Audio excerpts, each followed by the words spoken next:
Senador Pichetto, ¿cómo le va? Bien. ¿Qué dice? ¿Cómo anda? ¿Le digo senador o le digo candidato presidencial? ¿Cómo le gusta? No, dígame senador porque es lo que soy. ¿Y lo otro? ¿Cree que puede ser? Lo otro es un proceso en donde estamos trabajando, es un proceso de construcción política donde Alternativa Federal tiene que ser una opción importante que pueda terciar en este esquema binario de la política argentina, en este escenario de polarización.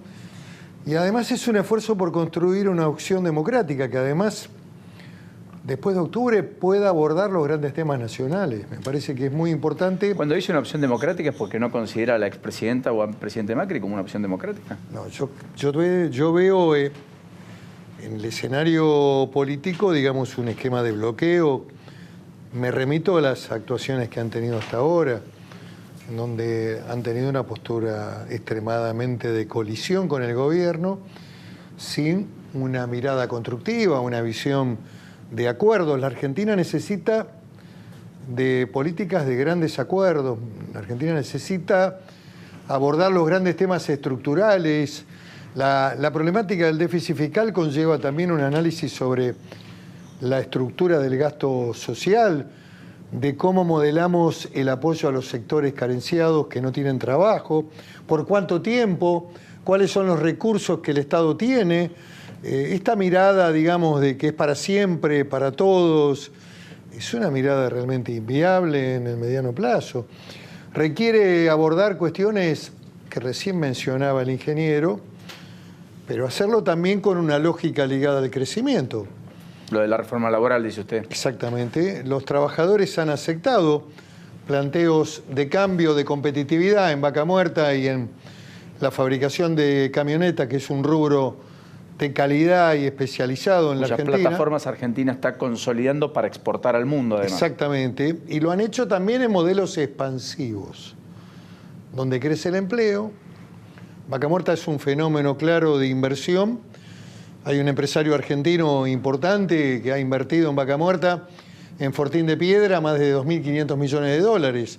Techín, precisamente, lo ha hecho y ha demostrado que hay argentinos que invierten, que era una buena señal también para el mundo externo. Sí, después le terminó litigando frente al gobierno porque le cambiaron el mecanismo de subsidios. Bueno, le cambiaron las reglas.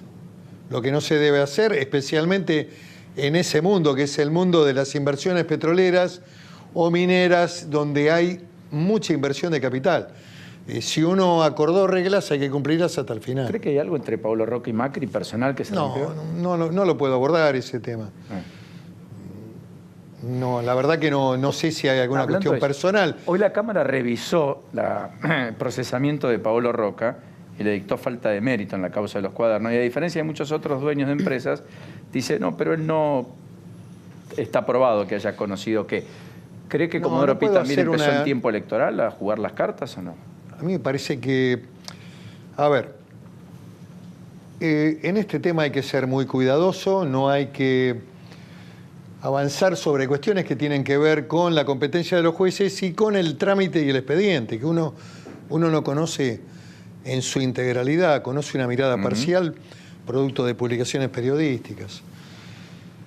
A mí me parece importante que la Cámara vaya ordenando el proceso judicial de primera instancia, para eso es la Cámara Revisora. De hecho, ha tomado una decisión incluso más trascendente, ha sacado a los empresarios de la asociación ilícita y lo ha dejado colocado en la figura del cohecho. Es un cambio de calificación. No es lo mismo ser coimero que tener una organización salvo ilícita para... ¿Salvo cuál? Gerardo Ferreira.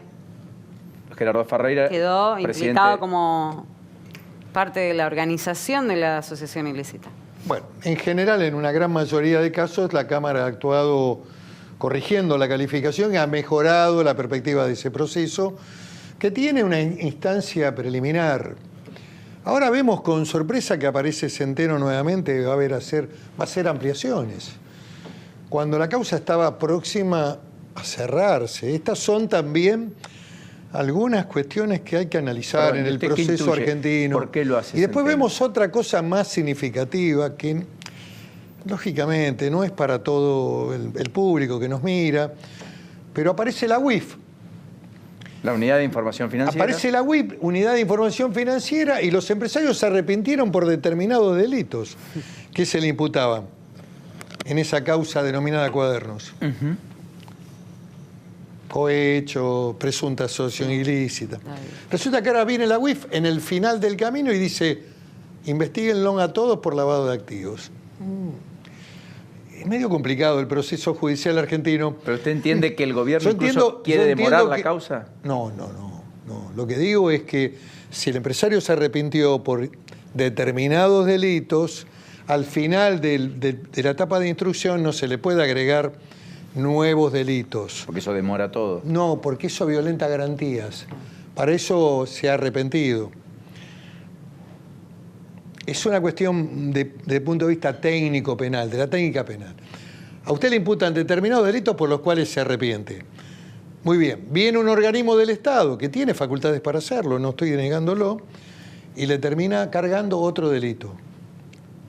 Bueno, vamos a ver cómo procesa el juez estas cuestiones, que son importantes y que implican demoras en una causa donde lo que es conveniente es perfilarla, cerrarla y elevarla al juicio oral para que los imputados también tengan los mecanismos de defensa, para que puedan llevar adelante en un tribunal imparcial los procesos ya que estamos hablando de de fiscal estas y de cosas, acusación. Que no, de la defensa. Que no tenga tribunal todavía, ayúdame Lourdes, pero los sauces ni tampoco Otesur, los que deben juzgar a la expresidenta y sus hijos. Que no tengan tribunales para que los juicios se sustancien y se ejecuten y tengan fecha, etcétera. ¿Le está diciendo algo también o no? Me está diciendo que el sistema judicial demora mucho. Que hay ¿Nada causas, más que eso? Que hay causas que han durado 20, 25 años. Y que indudablemente está vencido el plazo razonable para fallar. Y por lo tanto no hay que enojarse cuando algunos tribunales deciden de esa manera. Pero en el caso Otesur y los sauces, no. El plazo es razonable. Bueno, deberían haberse integrado, hay tribunales que deberían haberse integrado. La causa de vialidad debería haber iniciado el juicio, todavía no empezó. La de Lázaro Báez, que involucra a Lázaro Báez. Exactamente.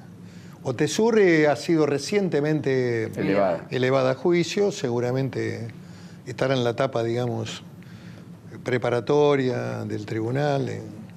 Hay que ampliar. Yo creo que además Otesur y los sauces deberían ser juzgados en un mismo proceso judicial.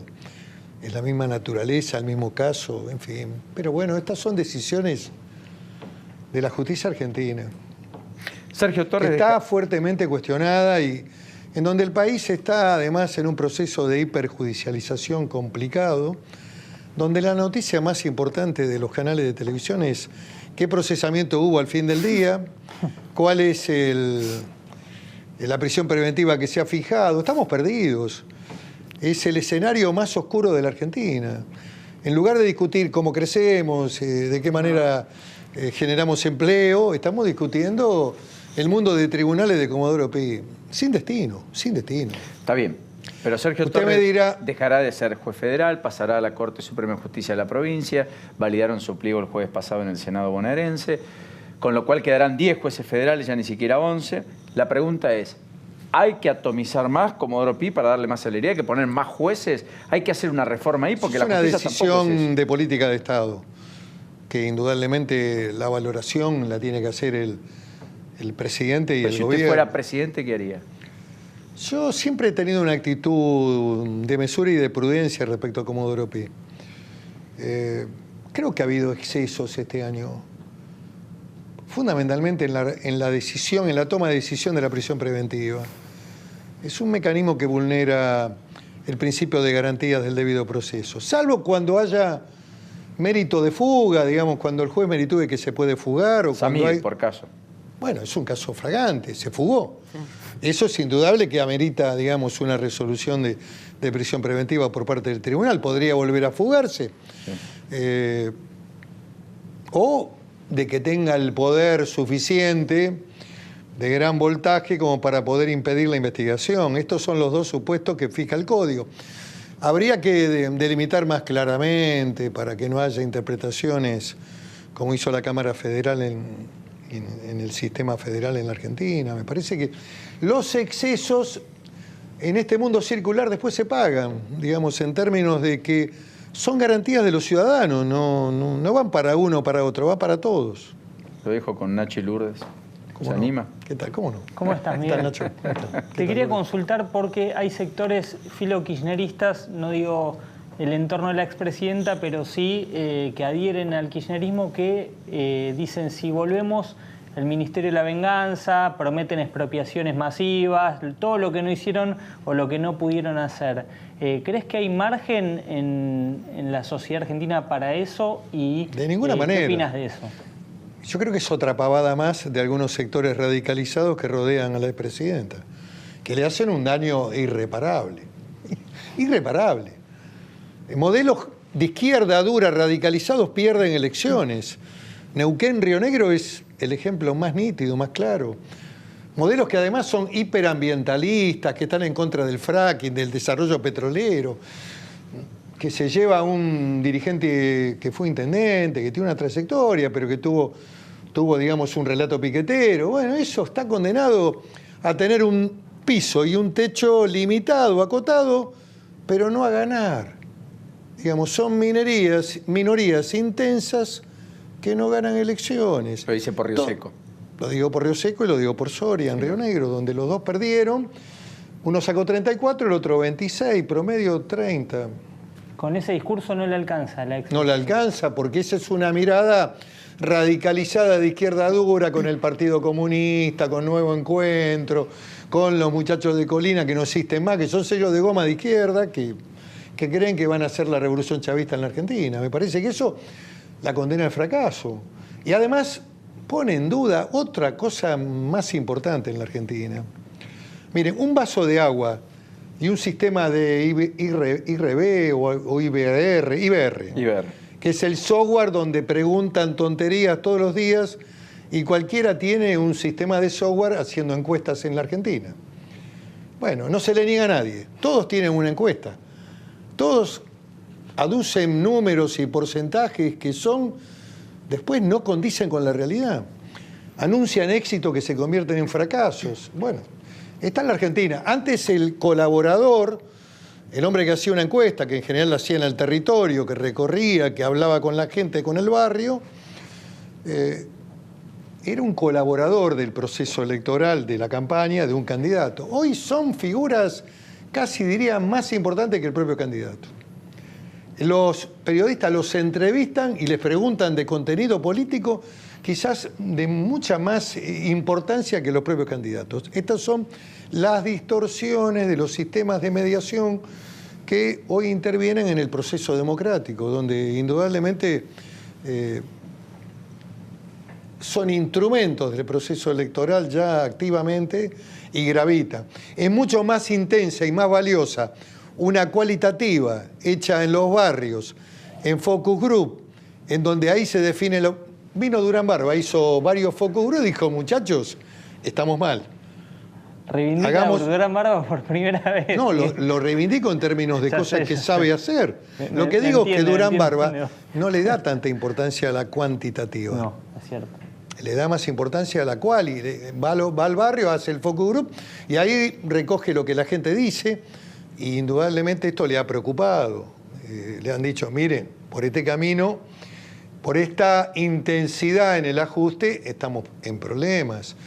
La verdad que tampoco se necesita ser un gran encuestador para saber eso, de lo que está pasando hoy en la temperatura social de la Argentina, donde el hombre que trabaja, el hombre de clase media, el trabajador, los sectores trabajadores, solamente lo que reciben es rigor. Y todos los meses le aumentan el ABL, los impuestos municipales, el inmobiliario, la tarifa de la luz, del gas, del agua, la patente, en la escuela de los chicos. Inviable. Inviable. Y los sueldos no aumentan aproximadamente el 50% de la inflación. En general, en sectores muy, muy dinámicos ha habido aumento del 25%, en el sector público 23, 25%. La inflación fue de 45%. A propósito, consiguieron gastronómicos 15% adicional, 10 a pagar en abril, 5 en mayo. Y eso cubrirá la pérdida del año, de 2018. Exactamente. Y empleadas domésticas, hoy se publicó en el boletín oficial, 15% adicional, retroactivo el 1 de marzo. Bueno, el gobierno tiene que poner Convalidado de plata las en las normas. paritarias urgente, sin piso ni techo, porque la gente requiere de la reparación económica del salario. De lo contrario, el destino está sellado. La elección de este año se define por la economía y por cómo le ha ido a esa persona. ¿Cuáles son las expectativas que tiene de cara al año que viene? ¿Cuánto perdió de poder adquisitivo? Concretamente, es la economía, siempre la economía la que va a definir la elección. Es la economía estúpida. Perdón, no por usted, digo. Sí, la frase esa que frase hizo famosa popular. de Clinton, pero en realidad es de acuerdo a cómo le ha ido a la gente.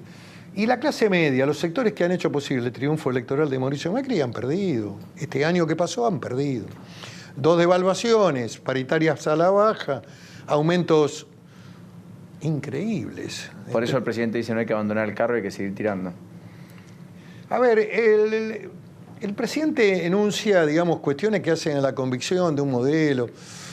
Es válido y que él lo crea. Lo que yo estoy analizando son los efectos y las consecuencias de esa política que indudablemente en el mediano, largo plazo, digamos, resolver la cuestión del déficit fiscal puede ser importante, pero en el corto plazo pierden elecciones. Digamos, hay un desarrollo del proceso electoral que se está dando, Paulino, en las provincias que ha sido totalmente negativo. Y, por ejemplo, Neuquén y Río Negro salieron terceros. En una sacaron 16 puntos con un gran candidato como Quiroga, que era un buen candidato intendente de Neuquén. Y en Río Negro sacaron el 5.5. Ayer hicieron una elección competitiva, aun cuando perdieron en relación al año 2017 y al 2015, en Entre Ríos, una provincia importante.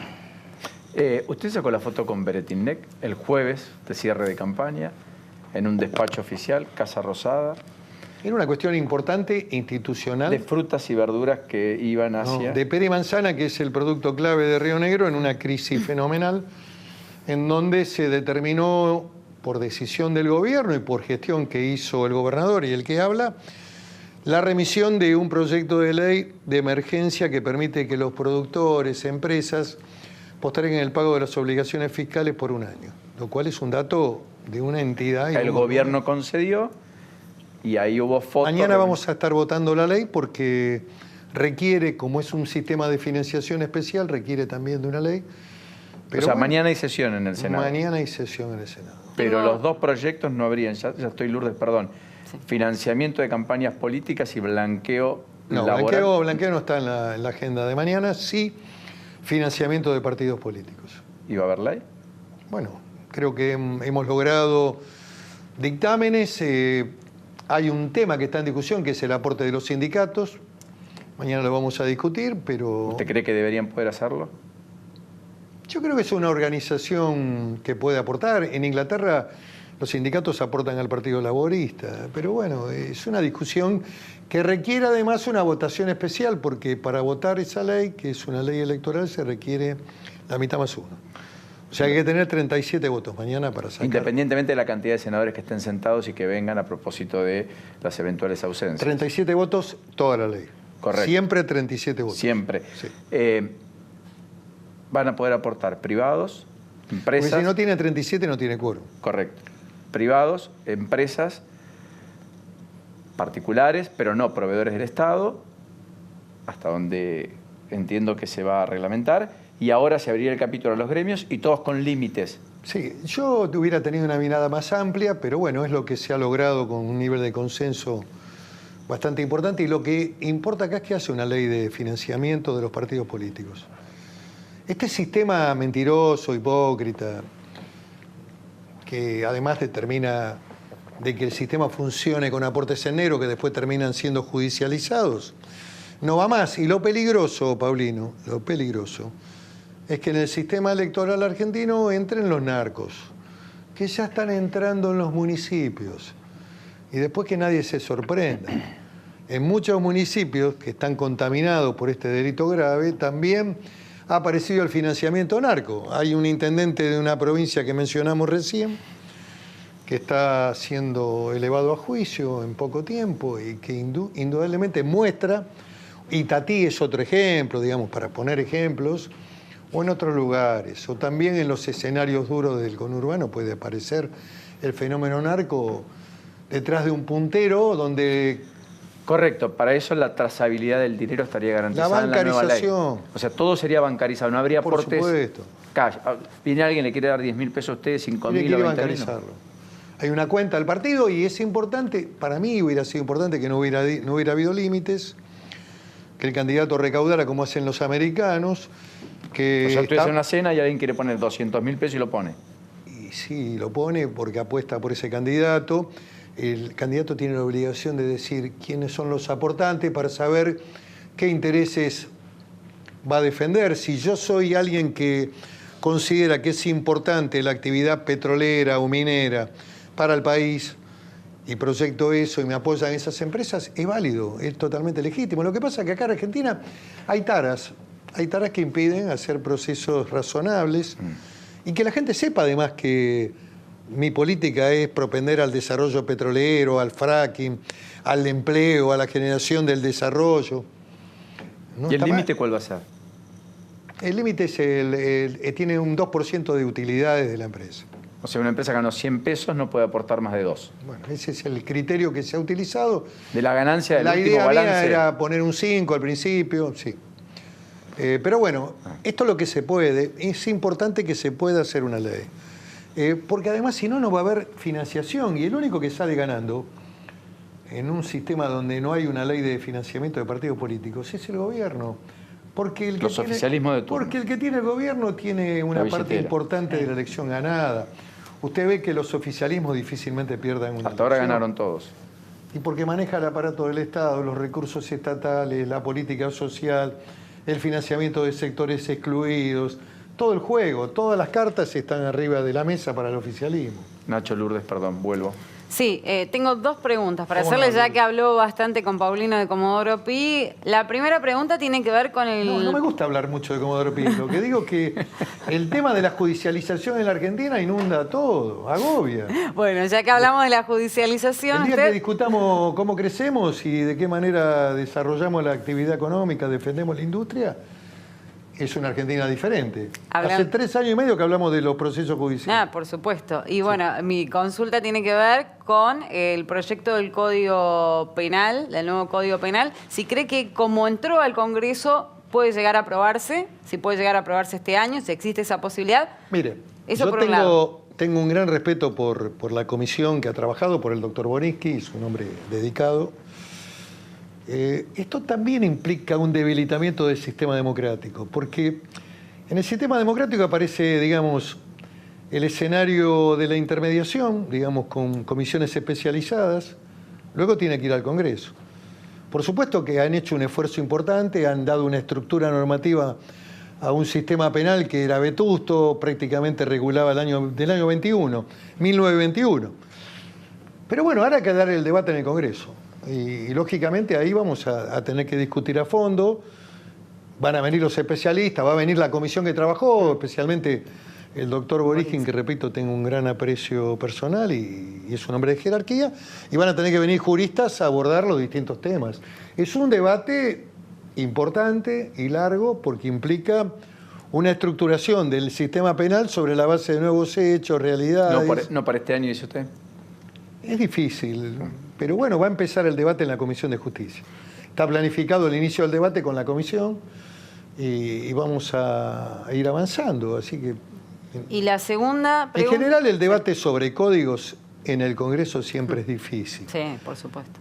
Hay una tendencia a abordarlo a libro cerrado, pero acá hay temáticas nuevas, hay penas nuevas, hay figuras nuevas, hay figuras históricas, pero también hay penas nuevas, en fin, hay un conjunto de temas que va a haber que abordar con los que han trabajado en el equipo de la estructuración del nuevo código, porque el código tiene que tener también una sistematización que los autores han tenido en cuenta.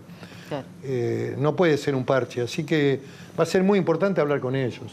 Y la segunda pregunta tiene que ver con el Consejo de la Magistratura, un órgano que usted está integrando en este momento, y hay 2 jueces en este momento que están siendo investigados por mal desempeño en la función. Uno es Ramos Padilla, el juez, con una denuncia que viene del Gobierno Nacional, y la otra es contra el juez Rodríguez.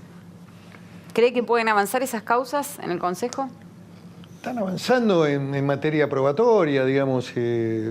Ambas están en manos de consejeros. Una es el consejero Diego Molea, que está a cargo de la instrucción del juez Rodríguez, donde se han requerido todos los elementos de evaluación en términos, digamos, de patrimonio. Se han agotado todas las medidas, se está trabajando, todavía no se ha terminado. Y en el caso de Ramos Padilla está el consejero Tonelli. A priori me parece que es de menor entidad el de Ramos Padilla, pero bueno, veremos cómo evoluciona todo. El otro es un tema de mayor envergadura por la difusión mediática que ha tenido. Vamos a ver, porque ahí hay una causa, digamos, penal también que está investigándose, que es la figura del cohecho, que fue denunciado por una arrepentida. Carolina Pochetti, la viuda de Daniel Muñoz. Así que bueno, este es un tema que va a haber que evaluarlo con La que dijo que le había razonabilidad, sin la, digamos, el Consejo tiene que actuar con responsabilidad institucional y con la mesura necesaria. Muchas veces no se puede tener en cuenta, digamos, la inmediatez que exigen a veces algunos medios en orden al proceso del Consejo de la Magistratura. Hay que dar los elementos de defensa, la garantía de un proceso de investigación que sea razonable. Miguel, ¿qué opina de que se haya filtrado la versión taquigráfica de una reunión que pretende ser ultra secreta, como es la reunión de la bicameral de inteligencia? ¿Qué opina de esas cosas? Usted que... Está en la Argentina. Lo que debería ser secreto pasa a ser público y se publica en medio de difusión gráfica. ¿Qué sé yo? Todavía no pude hablar con el presidente de la comisión por dónde vino la filtración, pero más que filtración es la versión taquigráfica de la comisión. Varios medios, entre Se ellos tomó la Nación y versión Infobae. taquigráfica detenida, incluso hasta el más mínimo detalle, con puntos y comas. Sí, su pedido incluso de orden y de mesura ante un cruce entre una Yo tengo una funcionaria y un tendencia legislador. exorbitante hacia la racionalidad. Me molesta la violencia, o la violencia verbal. Y cada escenario como ese me irrita sobremanera. Entonces, creo que en un espacio democrático institucional tiene que haber ciertos niveles de respeto. Se pueden decir cosas, a lo mejor duras incluso, pero con un nivel de respeto y de consideración. Por eso creo que en ese momento el nivel de virulencia era muy alto, pero bueno, es significativo que lo que debería ser materia reservada pasó a ser publicado. Sí. Llama la atención Uno se el cuida, Senado, Miguel. va a un programa de televisión, le preguntan, no, mire, esta es una reunión secreta, el otro día sale la versión taquigráfica. Sí. Es un mundo maravilloso. Pero llama la atención el Senado, que siempre respetó las formas. Es una bicameral. Bueno, pero estaba presidida por Marino, ¿no? Bueno, algo pasó. Claro. No sé si fue pedido por alguien y ese alguien la entregó en los medios. O Y a la alguna justicia le filtración. llegó. A la justicia federal le llegó esa versión taquigráfica. No, pero a ver, las Puede ser que se haya filtrado por ese lado, digo. La justicia federal había requerido actuaciones respecto a la denuncia que la propia comisión le remitió. El juez Bonadío había pedido actuaciones de la comisión que le fueron remitidas. ¿El peronismo puede unirse? ¿Todo el peronismo puede unirse? La unidad siempre es una aspiración interesante. Los pueblos, los clubes de fútbol. La unidad Está bien, pero el ideal Pero, a veces uno dicen se une que es enemigo con- de lo posible. La pregunta Uno es, se ¿es une posible eso? Uno se une con gente que piensa más o menos parecido. Me parece que el debate y la primera discusión que tiene el peronismo es una discusión sobre la identidad que expresamos. Unirse con cualquier sector para ser una fuerza a lo mejor de centro izquierda o de izquierda, repetir las experiencias fallidas del pasado o generar un modelo como el que recién se mencionaba, con Ministerio de la Venganza y un estilo parecido al chavismo, la verdad que no es muy motivante la unidad. O sea, con Kicillof no haría campaña usted. Yo tengo diferencias, no personales, sino políticas. No, sí, hablamos de eso. Y las he expresado. Creo que el modelo económico de los últimos 4 años no fue bueno para la Argentina. Creo que el cepo, el control de importaciones, una inflación del 50%, digamos, está en la madre de todos los problemas que tiene también el país. Que este gobierno no se sinceró ni puso sobre la mesa cuando asumió, pero yo creo que tengo una visión distinta, digamos. Ellos creen que en otra cosa. Yo creo en un capitalismo moderno, inteligente, por supuesto con defensa del interés nacional, con defensa de las empresas nacionales. Yo no le abriría todo a China para que nos meta cualquier porquería, que nos meta productos textiles, zapatos y destruya toda la industria argentina. Le vendería a China producción también industrializada, porque de lo contrario tenemos una fuerte asimetría con China, también con Brasil y con Estados Unidos. Lo que digo es que el mundo es distinto. El mundo global, alegre, donde todos iban, todos entraban y salían, todos vendían y todos compraban, se acabó. Hoy los países cuidan sus empresas. Yo no tengo un gran respeto por la trayectoria de Solanet, pero el mundo real es distinto, no es el mundo del intercambio libre. Después del Brexit, las economías también, los países importantes cuidan a sus empresas nacionales. Trump ha definido claramente un interés, es el interés de los americanos, es el interés de Estados Unidos. Primero los americanos, segundo las empresas, tercero los trabajadores. Nunca fue distinto, ¿no? El interés norteamericano ha sido siempre el interés de las empresas. Pero ellos habían perdido empresas en el sudeste asiático, habían perdido empresas en las radicaciones automotrices en México, con salarios más baratos, salarios de la maquila mexicana, en fin. La política de Trump es una política de crecimiento expansivo y de que vuelvan a Estados Unidos y no van a tener un... ¿Y usted se refleja en Trump? No, yo no me reflejo en Trump. No, pero tomaría cosas de Trump. No, lo que digo es que aspecto. El que no conoce y no mira el mundo, cómo funciona, no puede entender la política nacional. Si uno no entiende qué está pasando en el mundo hoy, especialmente también con los esquemas migrantes pobres que ingresan del África, Italia, Europa, y bueno, el mundo se está cerrando. Es un mundo más egoísta y mucho más duro. Pero es el mundo real. No me gusta ese mundo, es menos humanista, pero es el mundo real. ¿Usted también renegociaría el acuerdo con el fondo si es presidente? ¿O cree que hay que renegociarlo independientemente de...? Yo lo que creo que hay que tratar de cumplir con las obligaciones porque son obligaciones del Estado. Y porque el peor mensaje es decir que no hay que pagar, el peor mensaje para la Argentina es decir que los muertos no pagan. Todo ese discurso es un discurso que lo que hace es perder confianza y coloca a la Argentina al borde de un nuevo default. Yo creo que la Argentina, si crece su Producto Bruto, que en realidad en el último año hemos perdido casi más del 20%, era un Producto Bruto de 580.000 millones, hoy estamos en cerca de 400.000. Si Argentina crece, si se expande la economía, si logramos una multiplicidad de exportaciones, si abrimos mercado, la Argentina tiene salida. La Argentina no es la Argentina oscura del conurbano bonaerense, de las villas, de los pobres, la ideología del pobrismo. La Argentina tiene destino. La Argentina es una Argentina potente que produce, que tiene petróleo, que tiene gas, que tiene recursos naturales, que tiene energía, que produce en el sector agropecuario, que puede ser un país que exporte fuertemente. La apuesta es al trabajo, a la industria, hay que tener un plan industrial. De eso tenemos que discutir, ¿no? De los pobres, de los planes, de los plancitos, de cómo hacemos para que los planes sean para toda la vida. El plan no es para un año, para un tiempo. Usted, presidente, no es más que un año. Pero por supuesto, lógicamente que pondría en marcha un proyecto productivo para la Argentina. Bajaría impuestos fuertemente.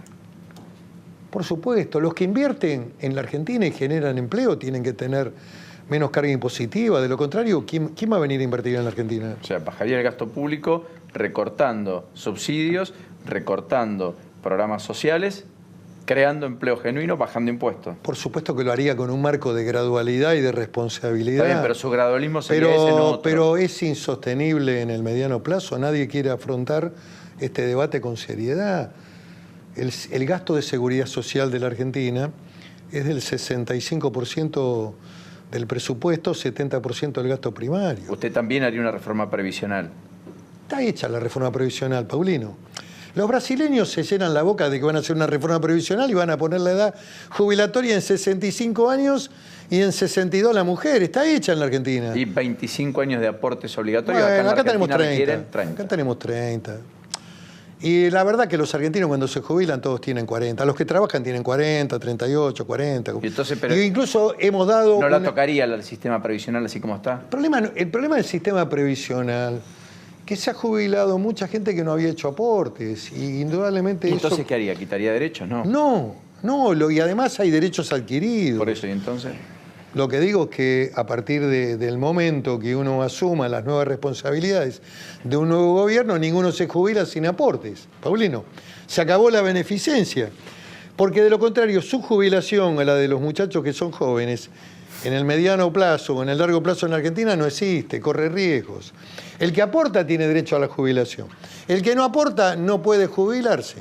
Habrá que generar un mecanismo de pensión social, pero que no puede estar incorporado al sistema previsional. No es lo mismo la contribución benéfica del Estado para un desamparado que alguien que ha aportado en un sistema de reparto y que todos los meses a usted le hacen el descuento y lo pone en el sistema previsional. Lo hace como una apuesta para que el día de mañana usted tenga una jubilación. De lo contrario, igualamos siempre por lo bajo y esto produce un fuerte desequilibrio y en el final del camino lo grave es que se puede perder para todos. Sí. La última de Nacho, la última de Lourdes. ¿Cree que va a salir el pliego de la Procuradora en el Senado este año o queda para el año que viene? Miren, le voy a contestar con algo que es prácticamente algo que está en el manual de la Corte Americana y del Senado americano. La Corte Americana no trata temas complicados que puedan afectar el proceso político en el último año, ni tampoco afecta la cuestión fiscal, y el Senado americano no designa jueces de la Corte ni procuradores en el último año. Clarita.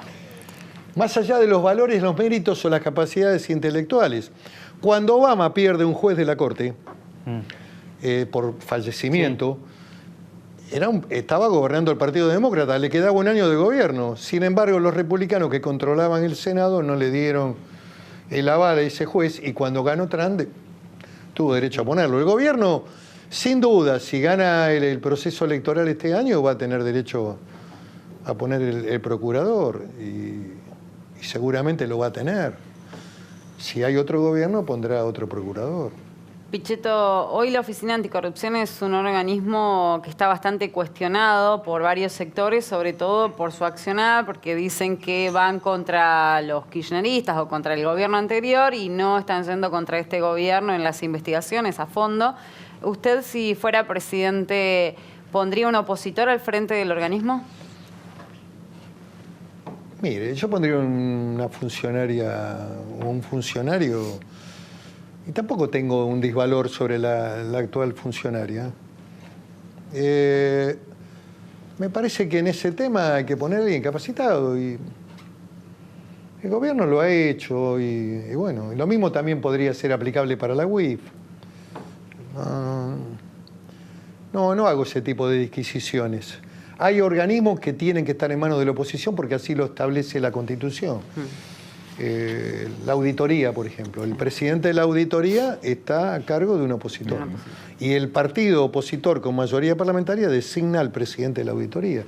Lo que está en la ley hay que cumplirlo. Lo que está dentro del ejercicio del poder y la facultad del presidente también hay que ejercerlas. ¿Usted cree que hay que reformar la Constitución, como plantean algunos? Es un debate que nos puede llevar a caminos que no conviene ahora. No es hoy.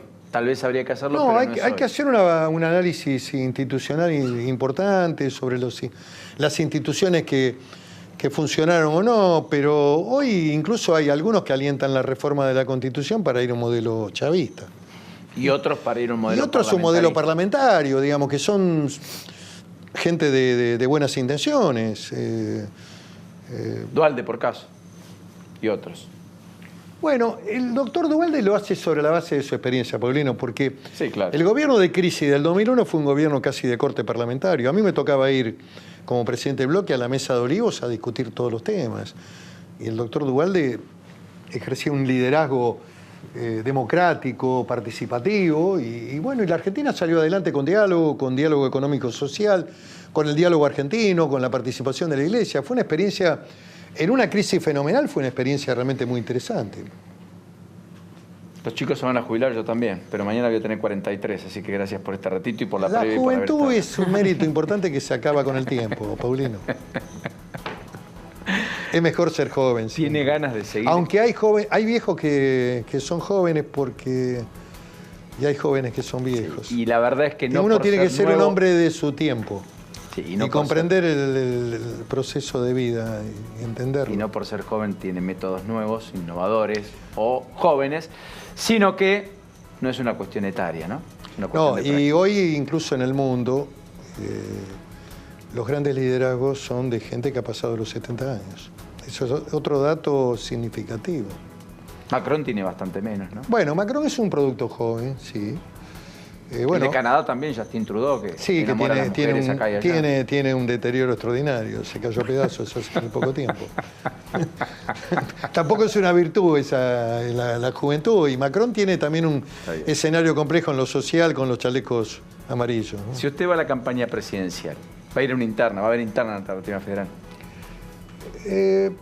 Siempre hay que dialogar y construir instancias de consenso. Perdón, ¿me podría dar un título? ¿Cree que Alternativa Federal debe dialogar antes que ir a una interna a ciegas?